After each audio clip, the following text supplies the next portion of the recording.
देवेंद्र फडणवीस की जीत को हाईकोर्ट में चुनौती। कांग्रेस ने चुनाव आयोग पर भी लगाए आरोप। कांग्रेस नेता प्रफुल्ल विनोद राव गुर्दे ने महाराष्ट्र विधानसभा चुनाव में मुख्यमंत्री देवेंद्र फडणवीस की जीत में प्रक्रियागत खामियों का दावा किया है। उन्होंने इस मामले को लेकर शनिवार को बॉम्बे हाईकोर्ट की नागपुर पीठ का दरवाजा खटखटाया है। चुनाव के दौरान कई नियमों का पालन नहीं किया।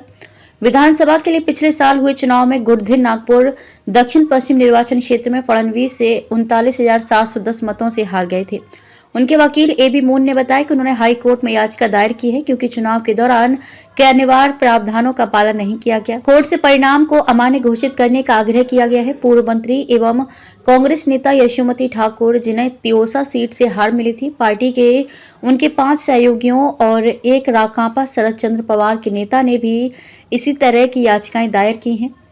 कांग्रेस उम्मीदवार प्रफुल्ल गुर्दे, दक्षिण नागपुर से उम्मीदवार गिरीश पांडव, अमरावती जिले के तिवसा निर्वाचन क्षेत्र से उम्मीदवार और पूर्व मंत्री यशोमती ठाकुर, पूर्व मंत्री राजेश सिंघने, सुभाष धोटे, शेखर सेंडे, संतोष सिंह रावत, सतीश वारजुरकर, जिन्होंने मुख्यमंत्री देवेंद्र फडणवीस के खिलाफ चुनाव लड़ा था।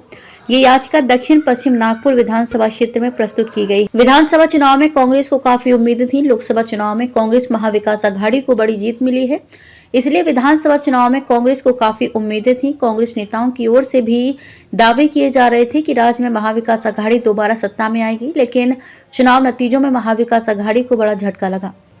कांग्रेस के केवल 16 विधायक चुने गए, कई बड़े नेता हार गए। इनमें बाला साहेब थोराट, यशोमती ठाकुर शामिल हैं, जो पहले चुनाव के बाद से कभी नहीं हारे हैं। इसलिए कई लोगों को चुनाव के नतीजों पर संदेह है।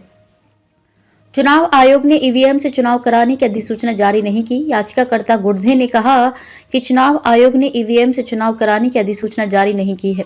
चुनाव परिणाम में हारने वाले प्रत्याशियों द्वारा मांगे जाने के बाद भी सीसीटीवी फुटेज फॉर्म नंबर 17 उपलब्ध नहीं कराया गया है। लोग सत्ता में आने वाली पार्टी की ओर दौड़ सकते हैं। गडकरी, केंद्रीय मंत्री नितिन गडकरी ने शनिवार को कहा कि राजनीति पर उनकी राय अच्छी नहीं है क्योंकि इसमें इस्तेमाल करो और फेंको की विशेषता है। उन्होंने कहा कि देश में विचारधारा समस्या नहीं है, बल्कि विचारों का खालीपन एक बड़ी समस्या है। बहुत से लोग सत्ता में आने वाली पार्टी की ओर दौड़ पड़ते हैं। ऐसे विचार और निष्ठा की धारा आखिर कहां जाती है?